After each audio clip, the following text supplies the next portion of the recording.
हम लोग निर्गमन की किताब निकालेंगे, 14 अध्याय मिल गया तो हम लोग आगे चलेंगे वचन की ओर, ठीक है? आमीन, हालेलुया, बोलो प्रभु यीशु मसीह की। परमेश्वर, इस कहानी में हम लोग थोड़ा सा समझेंगे कि जब तक आप अपने परमेश्वर को नहीं जानेंगे तब तक आप अपने जीवन में कोई भी निर्णय नहीं ले पाएंगे। समझ पा रहे कि नहीं, है ना? उदाहरण के रूप में अगर आप एक घर बना रहे हो और आपके पास बैलेंस नहीं है तो आप किसके पास जाओगे बैलेंस मांगने के लिए, मदद मांगने के लिए? किसके पास जाओगे? प्रभु तो है, प्रभु तो पहला नंबर है। आप व्यक्तिगत में, जैसे कि अगर हम सामने व्यक्ति से मांगने तो किससे मांगोगे? जो आपके गांव में जो भिखारी है उससे मांगोगे? आपके पड़ोसी में आपके मम्मी, आपके पापा, आपका भाई भी रहता है, उससे मांगोगे क्या? पता है आप किससे मांगोगे? जो योग्य है, बोलो जो योग्य है। अब मामा जी का बाढ़ झर गया है तो मतलब ये करोड़पति यहाँ है। गुस्सा है ना? मना ही कहा थी जगह बाल झड़ जाए तो पैसा वाला हो जाता। अगर मुझे आवश्यकता पड़ेगी, इनके पास 10 लाख रुपए है मान लो है, और मुझे 50,000 रुपए की जरूरत पड़ा, और मनीष भाई के पास जो है ना ये बेचारो 10,000 रुपए तनख्वाह पावा थी, 2 लड़का है, बस लड़का बच्चा में किराया भाड़ा में इनके खर्चा हो जाता। हमका इनके बारे में पता बा कि इनके पास 1 लाख रुपया नहीं ना, और मामा जी के पास करोड़ों रुपया है। अब हमका जरूरत यह है 50,000 के, मैं किसके पास जाऊंगा? मैं मनीष के पास। मनीष मेरे बगल में रहते हैं, मनीष मेरे, किसके पास जाऊंगा? क्यों?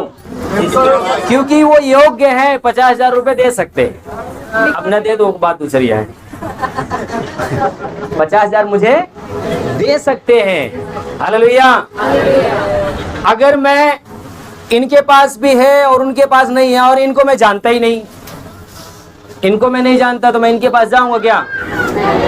जब तक मैं इनको अच्छी तरह से नहीं जानूंगा मैं इनके पास ही नहीं जाऊंगा मांगने के लिए। जा सकता हूं मेरे प्रिय? जब तक आप अपने परमेश्वर को नहीं जानेंगे तब तक आप अपने परमेश्वर से उन चीजों को नहीं मांगोगे जो उसके पास है। आपके जीवन में जो भी कुछ आवश्यकता या जरूरत है, जो भी पहाड़ है, जो भी समस्या है, उन सब का समाधान आपके परमेश्वर के पास है। आमीन। मैंने क्यों पूछा कि आपके पास कितने लोगों के पास पवित्र बाइबल है? मैंने क्यों पूछा? क्योंकि हमारे जो बुजुर्ग थे, हमारे जो पुरानिये थे, उनके सामने पहाड़ जो समस्या थी ना, इतनी नहीं थी, इतनी थी। क्या थी समस्या? कैसे थी? पहाड़। बोलो पहाड़ से भी बड़ी थी, पर वो अपने परमेश्वर को जानते थे। गांव में पहलवान को देखते वो ताल ठोक कर बोलते लड़ ले, है ना? जो परमेश्वर का जन है ना, वो एकदम अधिकार के साथ बोलता है कि मेरा परमेश्वर ये काम कर सकता है। आमीन, हालेलुया। कब? जब आपके अंदर पावर है तभी आप ताल ठोक सकोगे, है कि नहीं? देवा थापा ऐसे ही ताल थोड़ी ना ठोकता है, पावर है उसके अंदर, है कि नहीं? हालेलुया। बोलो प्रभु यीशु मसीह की। बाइबल का जब तक आप इतिहास नहीं जानोगे, बाइबल को नहीं पढ़ोगे, तब तक आप अपनी समस्याओं से नहीं लड़ोगे और उन समस्याओं को कभी आप डांटोगे नहीं। आपकी समस्याएं बढ़ती बढ़ती बढ़ती बढ़ती बढ़ती चली जाएंगी, और उस समस्याओं को जड़ से उखाड़ने वाले को अगर आप जान जाओगे तो आप समस्याओं को देखकर लड़ोगे, उसके सामने सीना फुलाकर खड़े हो जाओगे। आमीन, हालेलुया। बोलो प्रभु यीशु मसीह की। आप किसके पास आए हो पता है? पाखंडी बाबा के पास नहीं आए हो। जो इस सृष्टि को बनाया है, जो इसकी नींव रखा है, उसके पास आप आए। पाखंडी बाबा चटनी के साथ समोसा फ्री, वो एक दिन पैदा होंगे, एक दिन परमेश्वर आज और कल और युग युग वो एक सा है, वो बदलने वाला नहीं। आमीन। बदलेगा क्या? नहीं बदलने वाला। मेरे रूप बदल जाएंगे, आपके रूप बदल जाएंगे, पर परमेश्वर कभी नहीं बदलने वाला। आमीन, हालेलुया, बोलो प्रभु यीशु मसीह की। हमारे बुजुर्गों की जब हम कहानी को पढ़ते हैं तब हमें समझ में आता है। एक बार जब मैं वचन को पढ़ रहा था तो मैं थोड़ा सा आपको ऐसे भूमिका बताऊंगा दृष्टांत में, ठीक है? हालेलुया, बोलो प्रभु यीशु मसीह की। परमेश्वर का एक जन है और वो मिस्र देश में पला और बढ़ रहा था। आप लोग सब समझ गए होंगे, है ना? जिसका नाम था मूसा। आमीन। मूसा हमारे बुजुर्ग हैं, आज हम लोग उनके बारे में बखान करते हैं, है ना? जब क्या नाम है, यीशु मसीह जब प्रार्थना कर रहे थे तो कौन आया था? मूसा और एलियाह यीशु मसीह के बारे में भविष्यवाणी कर रहे थे। तू यरूशलेम में मरेगा, मतलब कि यरूशलेम में तुम्हारा जाएगा, है ना? इसके विषय में वहां पर भविष्यवाणी कर रहे थे जब पहाड़ पर प्रार्थना चल रही थी। तो हालेलुया, वो महान हस्तियां बाइबल के अंदर उनके बारे में जिक्र किया गया। एक साधारण व्यक्ति एक गरीब के घर में जन्म लिए और महल में पले बढ़े और उसके बाद वो मिस्र से भगा दिए गए। सारी कहानी अगर आपने पढ़ा तो समझने की कोशिश करना। और मूसा के विषय में लिखा हुआ है कि मूसा सिर्फ भेड़ बकरी को चराने वाला है। कौन है? भेड़ बकरी चराने वाला किस प्रकार से लोग होगा, कैसा होगा व्यक्ति? उसके पास पावर होगा, सामर्थ्य होगा, अधिकार होगा। साधारण रूप में, असाधारण रूप की बात नहीं कर रहा हूं, परमेश्वर की सामर्थ की बात नहीं कर रहा हूं, असाधारण रूप में। पर एक फिरौन नाम का जो राजा है उसके पास साधारण रूप में सिपाही है, तलवार है, भाला है, सेना है, सब कुछ है उसके पास। पावरफुल व्यक्ति है। हालेलुया। और एक चरवाहा व्यक्ति क्या करता है? मिस्र देश में जाता है, लिलकारता है और अपने परमेश्वर को जानता है। और एक दिन वो लड़ते लड़ते अपनी समस्याओं को देख रहा था और लड़ रहा था, बोल रहा था। और उसके बाद मिस्र में जितने भी गुलाम लोग थे सब क्या हो गए? आजाद हो गए। ताली बजा के एक बार धन्यवाद। देखिए, मैं इसको छोटा कर रहा हूं क्योंकि मैं इसमें से निकलना चाहता हूं थोड़ा सा। हालेलुया, मैं आपको और कहीं लेके जाऊंगा। मिस्र देश में जितने भी गुलाम लोग थे, बाइबल में हम लोग पढ़ रहे थे 10 लाख 20 लाख ऐसे करके उसका मतलब के बारे में बताया गया कि 10 लाख 20 लाख लोग गुलामी में थे और एक राजा उनके ऊपर प्रभुता कर रहा था। एक भेड़ बकरी चराने वाला जाता है और राजा से लिलकार कर कहता है, मेरे लोगों को क्या करो? आजाद करो। क्या कह रहा था? आप लोग आपके बुखार आ जाता है तो क्या करते हो? ए पास्टर जी का नंबर बता, कौन नंबर? लगा फूल लगा। मतलब पास्टर जी लड़ सकते हैं, आप नहीं लड़ सकते। पास्टर जी प्रार्थना कर सकते हैं, आप नहीं कर सकते, है ना? आपके पास कोई समस्या, कोई विपत्ति आ गई तो पास्टर जी के पास फोन लगा, आप नहीं लड़ सकते। पर मूसा अपने लोगों की जंग के विषय में, जो गुलामी थी, जो समस्या थी, जो पहाड़ था, उससे लड़ने के लिए राजा के सामने खड़ा हो गया और राजा से बोलता कि मेरा परमेश्वर बलवान परमेश्वर है, मेरा परमेश्वर इनसे आजाद करने वाला परमेश्वर है। और एक दिन क्या करता है? उन सबको आजाद करके मिस्र से लेकर क्या करता है? नील नदी की ओर चला जाता है, लाल समुंदर। हालेलुया। जब वहां पर पहुंचता है तो वहां पर चारों तरफ सामने क्या है? पानी है और पीछे क्या है? फिरौन की सेना है। अगर आपने बाइबल को पढ़ा है तो उसमें लिखा हुआ है कि फिरौन की सेना पूरा अस्त्र के भाला त्रिशूल सब लेकर सेना को पूरे लोगों को मारने के लिए वो आ रही थी, सबको खत्म करने के लिए। और सामने समुद्र है, कोई भाग नहीं सकता, कोई जा नहीं सकता, क्योंकि आगे समुद्र है, जो कोई जाएगा डूब के मर जाएगा, है ना? नदी नाला है तो लोग छलाक के भाग सकते, तैर सकते, है ना? पर क्या है आगे? समुद्र। कभी मतलब कोई लोग गया है घूमने के लिए समुद्र? कोई गया है? इतने लोग घूमा नहीं गए, कहूँ बड़े दुख की बात है। जाना चाहिए। अंग्रेजों लोग ठीक है, वो नहीं लोग जाके घूम धूप लेते रहते बेचारे। हालेलुया। बोलो प्रभु यीशु मसीह की। मैं केरला में गया था हिचके फ्रांसिस जी की मीटिंग में, तो वहां से मैं घूमा था डॉक्टर मनोज जेकब जी और रामसेवक भैया का बेटा छोटे वाले और उनकी बहू, हम तीन चार लोग ऑटो बुक किया और वहां गए थे समुद्र में। तो पहली बार मैं गया था समुद्र के सामने, जो वहां पर गया तो यहाँ से लेकर वो ड्रम इतना हम लोग चले गए, सूखा था। बोले फूफा, मैंने कहा क्या? बोले जुतवा उतार दे नहीं भीग जाइए। हम गए, कहा भीग जाइए, इतना दूर है लहर पानी, यहाँ कैसे भीग जाएगा? बोले नहीं जूता उतार दो नहीं भीग जाएगा। हमने कहा इतना दूर है समुंदर यार, यहाँ पे कहाँ पानी आ जाएगा? बोले तो उतार दो। मैंने नहीं उतारा, मैं समझा इतना पानी कहाँ से आ जाएगा। और इतने भर में पता क्या हुआ, मेरा जूता क्या यहाँ तक पानी आ गया, जूता के अलावा पैंट तक भीज गया, इतना तेज लहर आई। मतलब समुद्र इस प्रकार से वो मारता है और समुद्र का कोई छोर थोड़ दिख ही नहीं रहा था, पूरा पानी लबालब, चारों तरफ पानी। मतलब जब उसके सामने आप खड़े होगे तो कुछ आपको दिखाई नहीं देगा, सिर्फ पानी दिखाई देगा और आपके अंदर एक धक धक धक धक डर लगेगा, क्योंकि पानी का जो लहर है, जो धकधकाहट है उसकी ना, आपका दिल धकधकाने लगेगा उसके डर के मारे। और ये लोग ऐसे ही समुद्र के सामने खड़े हैं।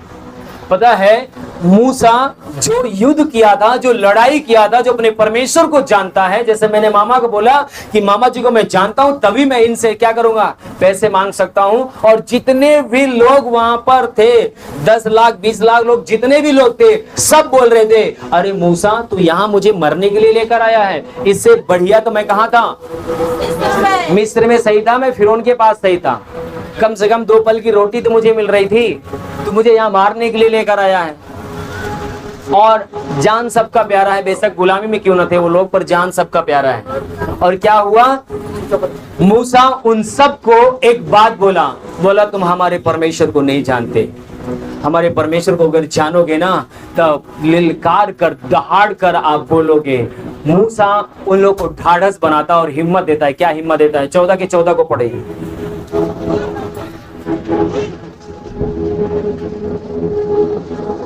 मूसा क्या बोलता है, सुनिए ध्यान से। यहोवा आप ही तुम्हारे लिए लड़ेगा।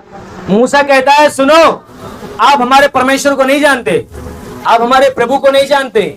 मैं मिस्र देश से जब तुम लोग को आजाद करके लेकर आया हूं, जो 20 लाख या 10 लाख लोगों से अधिक लोगों को जो गुलामी में रख सकता है, जो प्रभुता कर सकता है, जब मैं उससे लड़ा, परमेश्वर ने उसको हरा दिया।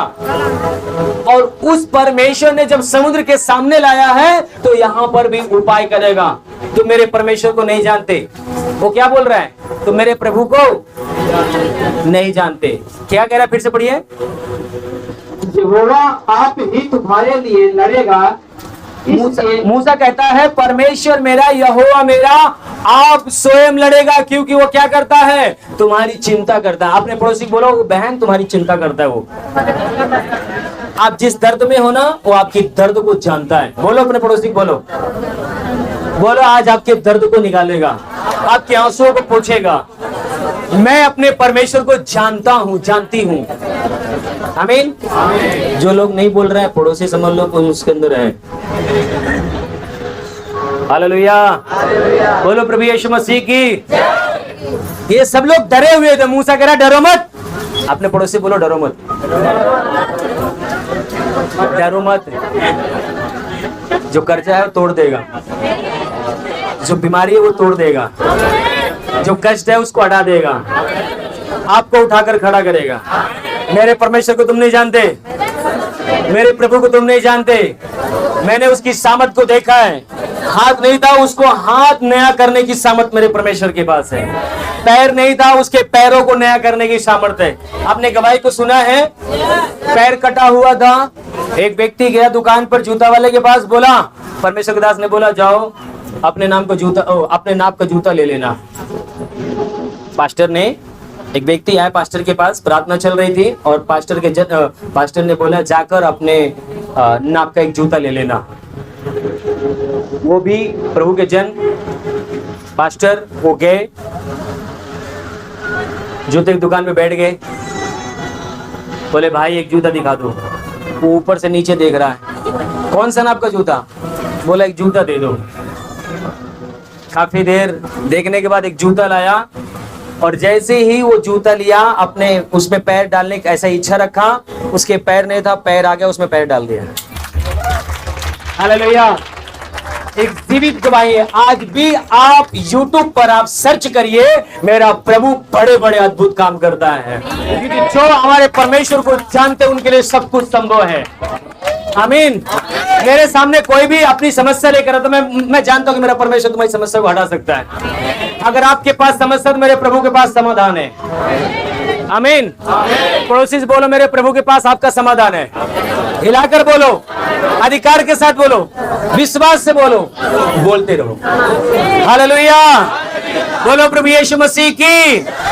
क्या बोलता है मूसा? क्या बोलता है? फिर से पढ़िए। यहोवा आप ही तुम्हारे लिए लड़ेगा। वो कहता है, सुनो, मेरा परमेश्वर आप ही तुम्हारे लिए लड़ेगा। तुम क्यों डरते हो कि तुम्हारे सामने समुंदर है और पीछे सिपाही है तुम्हें मारने के लिए? मेरा परमेश्वर आप तुम्हारे लिए लड़ेगा, और इसलिए तुम चुपचाप रहो। इसलिए तुम क्या करो? शांत हो जाओ, घबराओ मत, डरो मत, पसीना मत छोड़ो, शांत हो जाओ। आप देखो हमारे परमेश्वर के करिश्मे को। और तब यहोवा ने मूसा से कहा, तब परमेश्वर पिता ने मूसा से कहा, तू क्यों मेरी दुहाई दे रहा है? क्या कह रहा है? एक मतलब है कि तुहों का हाथ पांव चलाओ करी, है ना? इसका मतलब है कि आपको भी हाथ पांव दुहाई तो देना है, पर आपको वो पावर, वो सामर्थ, वो अधिकार, वो अभिषेक आपको लैस किया हुआ है। बोलो, आपको लैस किया हुआ है। जब एक सिपाही, जब अपने पता है, जब वो बॉर्डर पे होता है ना, तो अपने वो क्या नाम है उसको, क्या बोलते हैं, गन मशीन से क्या होता है, लैस होता है। थोड़ा भी संक्रमण तुरंत मारना शुरू कर देता है गोली, है ना? ऐसे ही परमेश्वर आपको हर एक चेतावनियों के सामने लड़ने के लिए लैस किया हुआ है। अभिषेक और सामर्थ्य से, गोला और बम से भरा हुआ है। आमीन। बोलो, कोई भी आपके सामने ठहर नहीं सकेगा, कोई भी पावर आपके सामने ठहर नहीं सकेगी, क्योंकि परमेश्वर के अभिषेक आप हो, परमेश्वर की ओर से चुने गए आप हो। आमीन। इसलिए पौलुस कहता है, अब से हम किसी को आत्मिक, किसी को शारीरिक नहीं समझेंगे। हम क्या समझेंगे? सब क्या है? आत्मिक है। आमीन। आगे क्या कहता है? इस्राएलियों को आज्ञा दे कि, इस्राएलियों को, जिन लोगों को तू लेकर आया उनको आज्ञा दे, और यहाँ से कूच करे। हाँ, और तू अपनी लाठी उठाकर अपना हाथ समुद्र के ऊपर बढ़ा। इसका मतलब आपको एक्शन भी करना है। वो परमेश्वर कह रहा है, तुम डर मत और ये लोग को आज्ञा दे कि क्या करें, ये लोग निकले, और तू आज्ञा दे। आज्ञा देने का मतलब है समुद्र को क्या दे? आप मेरे परमेश्वर को नहीं जानते। मेरा परमेश्वर पानी से, मूसा कह रहा है कि समुद्र को आज्ञा दे कि ये क्या करे, बीच से फट जाए, दो भाग हो जाए, और इसमें एक रोड बने, और उन सब से ये कूच करे, सब इसमें से निकल कर पार हो जाए। हालेलुया। और मूसा परमेश्वर की सुना और तुरंत लाठी बढ़ाया और एक तूफान सा आया और सबको चीर दिया समुद्र का, और उसमें से रास्ता बनकर सब इस्राएली पार हो गए। हालेलुया। बोलो प्रभु यीशु मसीह की।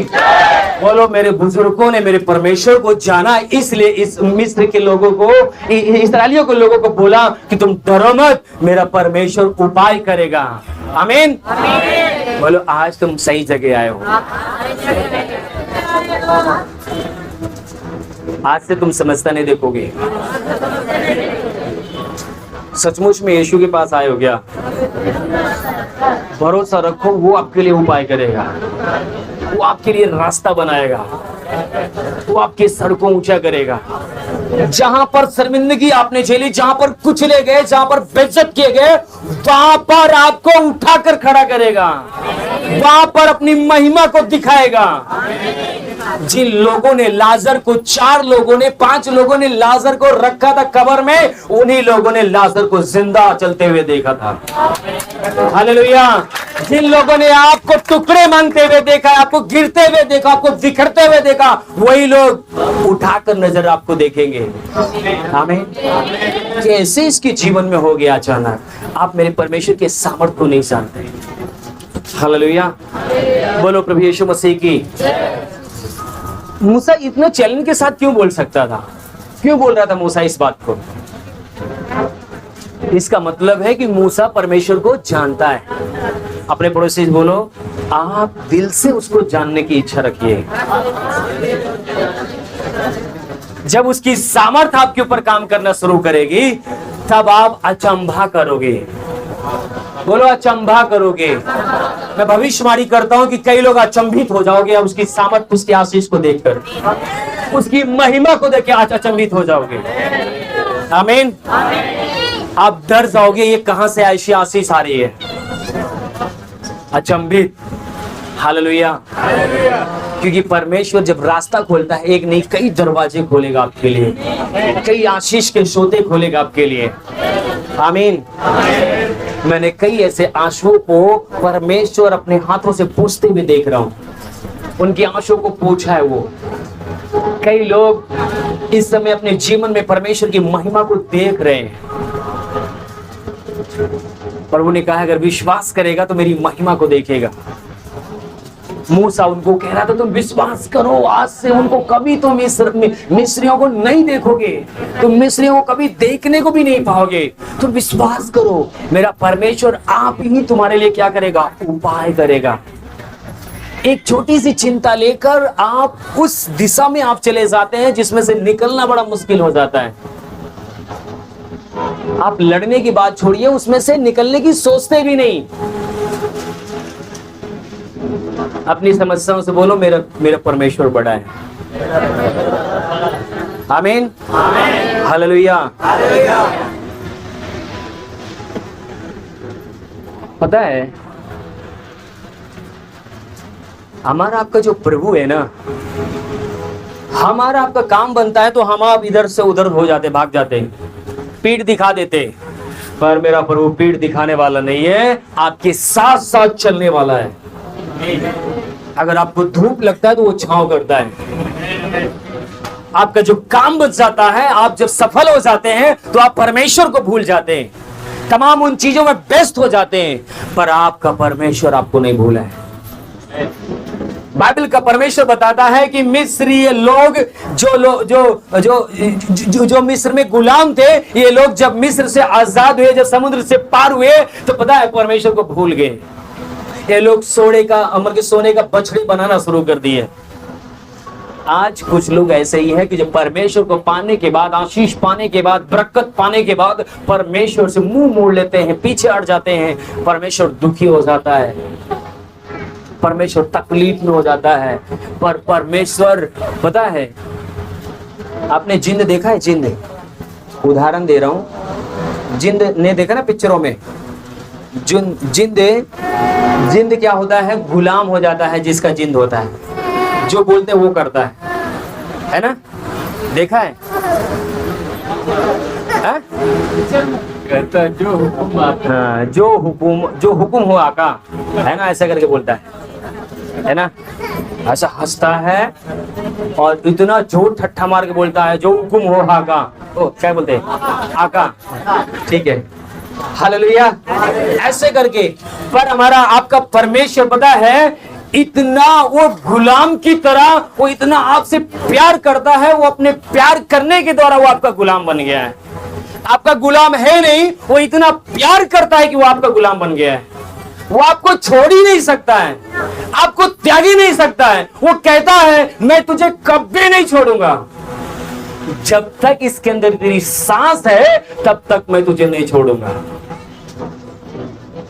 जिस दिन अगर पाप करते करते इस शरीर को छोड़ दिया, तब शैतान तुझे बेशक ले जाए, पर मैं अंतिम समय तक मैं तेरा इंतजार करूंगा कि कब तू मुझे अपने हृदय में आने के लिए जगह देगा। मैं तेरे जीवन को बदल दूंगा, मैं तेरे लाइफ को चेंज कर दूंगा। आमीन, हालेलुया। परमेश्वर इतना होने के बावजूद, गुस्सा होने के बावजूद, सब कुछ उसके विरोध में होने के बावजूद, परमेश्वर ने बोला, पता है जिस प्रकार से स्त्री, कोई भी स्त्री अपने पति के साथ किसी पत्नी को नहीं देख सकती। अगर आपका पति है और आप उसको कभी भी किसी भी पत्नी के साथ देख सकते हो, किसी लेडीज के साथ, जलन होगा, आपको गुस्सा आता है। परमेश्वर कहता है ऐसे में जलन रखने वाला परमेश्वर हूं, मैं जलन रखने वाला परमेश्वर हूं। ये लोगों ने वैसे ही जलन वाला काम किया, सोने का बछड़ा बनाया और उसको पता है उसको महिमा देने लगे, उसको ईश्वर करके पूजने लगे। परमेश्वर गुस्सा होता है, नाराज होता है, बहुत तकलीफ में होता है। इतना होने के बावजूद भी पता है मूसा परमेश्वर के सामने गिड़गिड़ाता है, प्रभु इनको नाश न कर, इनको माफ न कर। परमेश्वर अपने दास की दुहाई सुनता है, क्योंकि परमेश्वर इतना प्यार करता है, इसीलिए तो वो स्वर्ग छोड़कर आया, इसीलिए तो मूसा के पास आया। मूसा से बोला तुझे इनको सबको क्या करना, तुझे आजादी को लेके जाना है। परमेश्वर का वचन कहता है कि वो किस प्रकार से उनके साथ साथ रहा। आपके आंसुओं को नहीं देख सकता, आपके दर्द को नहीं देख सकता, वो कैसे कैसे साथ रहा। उसके 13 अध्याय में हम लोग जाएंगे, जल्दी से निकालेंगे। निर्गमन 13 अध्याय 21 और 22 पढ़े कोई एक जन, इसी के वहीं बगल में ही है, पढ़ना पलटने की जरूरत नहीं है। और यहोवा उन्हें दिन को मार्ग दिखाने के लिए, और परमेश्वर दिन को उनको मार्ग दिखाने के लिए मेघ के खंभे में, हाँ, और रात को उजियाला देने के लिए, हाँ, आग के खंभे में होकर उनके आगे आगे चला करता था। हालेलुया, बोलो प्रभु यीशु मसीह की।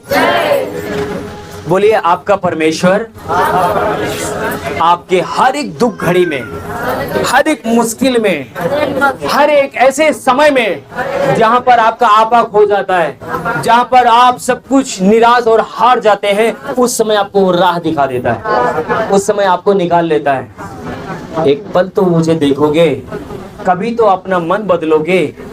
परमेश्वर का वचन कहता है कि परमेश्वर ने उनको छोड़ा नहीं। बाइबल बताती है कि जब धूप जेठ वैसाख के समय में जो पांव जलता है, उस समय परमेश्वर का वचन कहता है मैं मतलब बादल, बारिश के जैसा बादल का खम्भा बनकर पूरा उनके ऊपर, उनके आगे आगे चलता था। हालेलुया। ये लोग जो सोने का बछड़ा बनाए हुए थे, इनसे जलन रखने वाला, इनसे गुस्सा करने वाला परमेश्वर, पर इनके ये इतना प्यार करता है कि जैसे मैंने बताया ना कि जिंद का क्या है, गुलाम। वो इतना प्यार करता है कि आपके प्यार का वो गुलाम है। हालेलुया, बोलो प्रभु यीशु मसीह की। कुछ भी हो जाए परमेश्वर छोड़ता नहीं है, परमेश्वर त्यागता नहीं है।